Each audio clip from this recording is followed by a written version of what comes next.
ವಿದ್ಯಾರ್ಥಿಗಳೇ, ನೀವೆಲ್ಲರೂ ಚೆನ್ನಾಗಿದ್ದೀರಾ ಎಂದು ಭಾವಿಸುತ್ತೇನೆ. ಹೌದು ಸರ್, ನಾವೆಲ್ಲರೂ ಚೆನ್ನಾಗಿದ್ದೇವೆ. ಹೋಲಿ ಆಟವಾಡಲು ಇಷ್ಟಪಡುತ್ತೀರಾ? ಹೌದು ಸರ್. ಓಹೋ ಪಪ್ಪು, ನೀನು ಹೋಲಿ ಆಟ ಆಡಲು ಇಷ್ಟಪಡುತ್ತೀಯಾ? ಹೌದು ಸರ್. ಸರಿ, ನೀವು ಯಾರೊಂದಿಗೆ ಹೋಲಿ ಆಟ ಆಡಲು ಇಷ್ಟಪಡುತ್ತೀರಾ? ನನ್ನ ಸ್ನೇಹಿತರು ಮತ್ತು ಕುಟುಂಬದೊಂದಿಗೆ.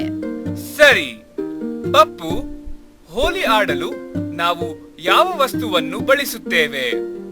ಬಣ್ಣಗಳು ಮತ್ತು ನೀರು ಸರ್. ಸರಿ, ನಾವು ಬಣ್ಣಗಳು ಮತ್ತು ನೀರನ್ನ ಹೋಲಿ ಆಡಲು ಬಳಸುತ್ತೇವೆ ಮತ್ತು ಹಲವು ವಿಭಿನ್ನ ಬಣ್ಣಗಳಿವೆ, ಸರಿಯಲ್ಲವೇ? ಹೌದು ಸರ್. ಯಾರಾದರೂ 3 ಬಣ್ಣಗಳ ಹೆಸರನ್ನು ಹೇಳುತ್ತೀರಾ? ಕೆಂಪು. ಗುಡ್. ಮತ್ತೆ?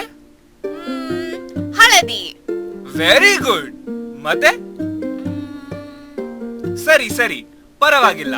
ಇಂದು ನೀವು ವಿವಿಧ ಬಣ್ಣಗಳ ಹೆಸರನ್ನು ಕಲಿಯಲು ಬಯಸುತ್ತೀರಾ? ಹೌದು ಸರ್. ಗುಡ್. ಹಾಗಾದರೆ ನಾವು ಈಗ ಪ್ರಾರಂಭಿಸೋಣವೇ? ಸರಿ ಸರ್.